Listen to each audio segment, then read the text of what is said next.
देशिकाय नमः। श्रीपादुका सहस्रं पुष्पपत्तदिः द्वादशी शौर्ये सञ्चारकालेषु पुष्पवृष्टिर्दिवश्च्युता पर्यवस्यति यत्रैव प्रपद्येतां पधावनीम्। शौर्ये सञ्चारकालेषु पुष्पवृष्टिर्दिवश्च्युता पर्यवस्यति यत्रैव प्रपद्येतां पधावनीम्।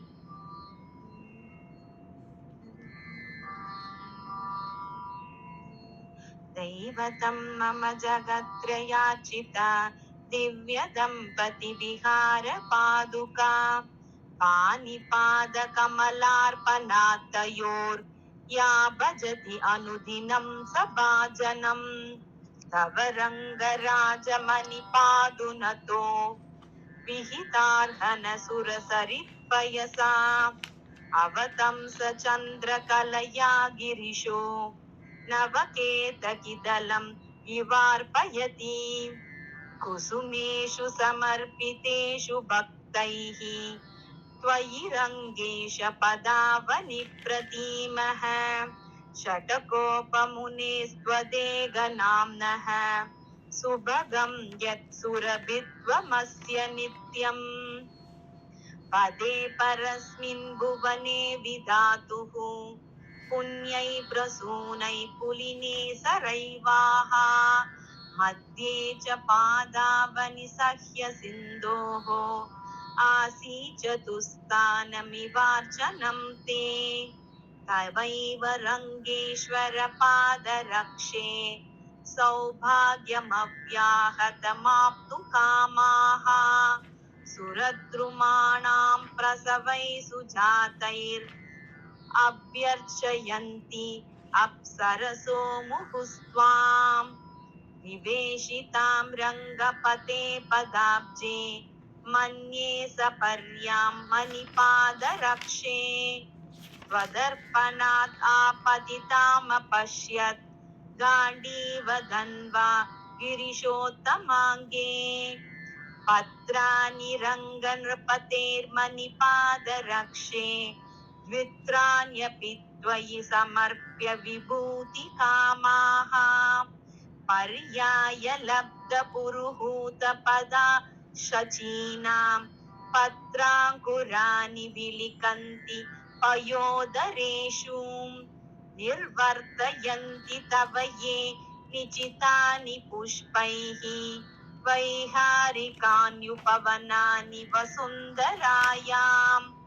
कालेन ते कमललोचन पादरक्षे क्रीडन्ति नन्दनवने कृतिनः पुमांसः अर्चन्ति ये मुरबिदो मणिपादरक्षे भावात्मकैरपि परं भवतीं प्रसूनैः।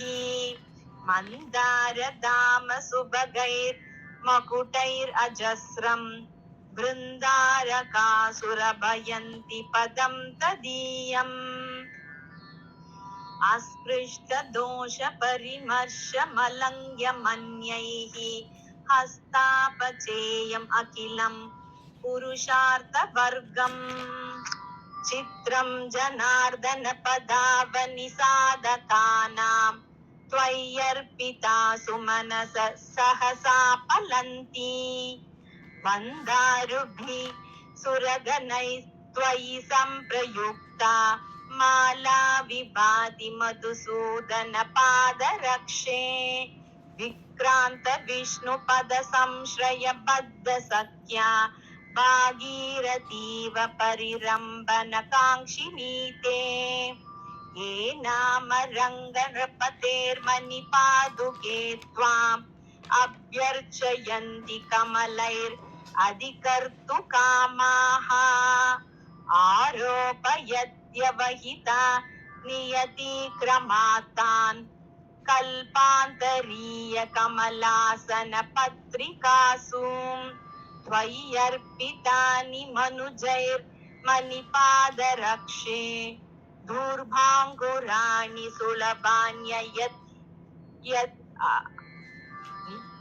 तवातुलस्यः साराधिका सपतिरङ्गनरेन्द्र शक्त्या संसारनागदमनौषधयो भवन्ति आराध्य नूनमसुरार्दन पादुके त्वाम् आमुष्मिकाय विभवाय सहस्रपत्रैः मन्वन्तरेषु परिवर्तिषु देवि मर्त्याः पर्यायतः परिणमन्ति सहस्रनेत्राः धन्यैस्त्वयि त्रिदशरक्षः पादरक्षे पुष्पाणि काञ्चनमयानि समर्पितानि विस्रंसि न विनमतो गिरिशोत्तमाङ्गात् आरग्वदेन मिलितानि अपृथक् भवन्ति विश्वोपसर्गशमनं त्वयि मन्यमानैः वैमानिकै प्रणिहितं मणिपादरक्षे पद्मासहाय पदपद्मनकार्षिषस्ते पुष्पोपहार विभवं पुनरुक्तयन्ति नाकौकसां शमयितुं परिपन्ति वर्गान् नाते पदं त्वयि निवेशयितुं प्रवृत्ते त्वत्संश्रितां विजहतस्तुलसीं वमन्ति प्रस्थानकाकलरवान् प्रथमं द्विरेपाः रङ्गेश पादपरिभोग सुजातगन्धां सम्प्राप्य देवि भवतीं सह दिव्यपुष्पैः नित्योपदर्शितरसं न किलाद्रियन्ते नाभि सरोजमपि नन्दन सञ्चरीकाः प्रागेव काञ्चन पदावनि पुष्पवर्षात् संवर्तिते शमितदैत्यभयै सुरेन्द्रैः पद्मेक्षणस्य पदपद्मनिवेशलाभे पुष्पाभिषेकमुचितं प्रतिपद्यसे त्वम् दिशि दिशि मुनिपत्न्यो दण्डकारण्यभागे न जगति बहुमानान् नूनम् अद्यापि मूलम् रघुपति पदरक्षे त्वत्परिष्कार हेतोः अपचित कुसुमानाम् आश्रमाणोकहानाम् घटयसि परिपूर्णान् कृष्णमेघ प्रचारे कृतिभिरुपहृतैस्त्वं केतकी गर्भपत्रैः वरतनुपरिणामाद् वामतः श्यामलानां प्रणति समयलग्नान् पादुके मौलिचन्द्रान् परिचरणनियुक्तै पादुके रङ्गभर्तुः पवनतनय मुख्यै अर्पितां त्वत्समीपे विनत विधिमुखेभ्यो निर्विशेषां द्विरेपाः कथमपि विभजन्ते काञ्चनीं पद्मपङ्क्तिम् विधि शिव पुरुहूत स्पर्शितैर्दिव्यपुष्पैः त्वयि सह निपतन्तस्तत्तद् उद्यानभृङ्गाः मधुरिपुपदरक्षे मञ्जुभिस्वैर्निनादैर् अविदित परमार्थान् नूनमध्यापयन्ति प्रशमयति जनानां संज्वरं रङ्गभर्तुः परिसरचलितानां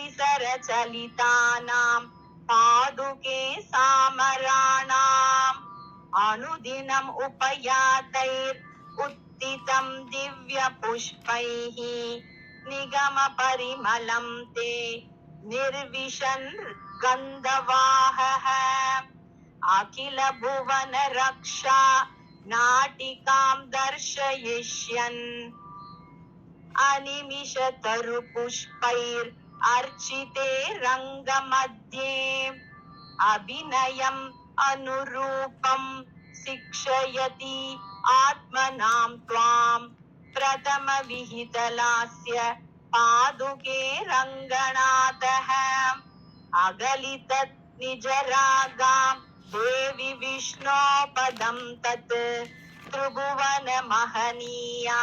प्राप्य सन्ध्यामिव त्वाम् भवति विबुधमुक्तैः स्पष्टतारानुषङ्गम् परिसरपतितैस्ते पारिजातप्रसूनैः व्यञ्जन्त्येते विभवमनघम् रञ्जयन्तः श्रुतीर्णः प्राद्वं रङ्गक्षितिपतिपदम् पादुके धारयन्त्याः नादैरन्तर्निहितनिगमैर्नन्दनोद्यानभृङ्गाः दिव्यै पुष्पैः स्नपितवपुषो देवि स्वौस्नातिकास्ते किं पुष्पैः तुलसीदलैरपि कृतं दूर्वापि दूरे स्थिता त्वत्पूजासु मुकुन्द पादुकृपया त्वं कामधेनुः सतां प्रत्याग्राकृतदर्भ पल्लवलवग्रासाभिलाषोन्मुखी धेनुस्तिष्ठतु सा वसिष्ठभवनद्वारोपकण्डस्थले चूडारग्वद रजसा चूर्णस्नपनं विधायते पूर्वं रङ्गेश पादुके त्वाम् अभिषिञ्चति मौलिगङ्गया शम्भुः चूडारग्वद रजसा चूर्णस्नपनं विधायते पूर्वं रङ्गेश पादुके त्वाम् अभिषिञ्चति मौलिगङ्गया शम्भुः इति श्रीपादुकासहस्रे पुष्पपद्धतिः द्वादशी।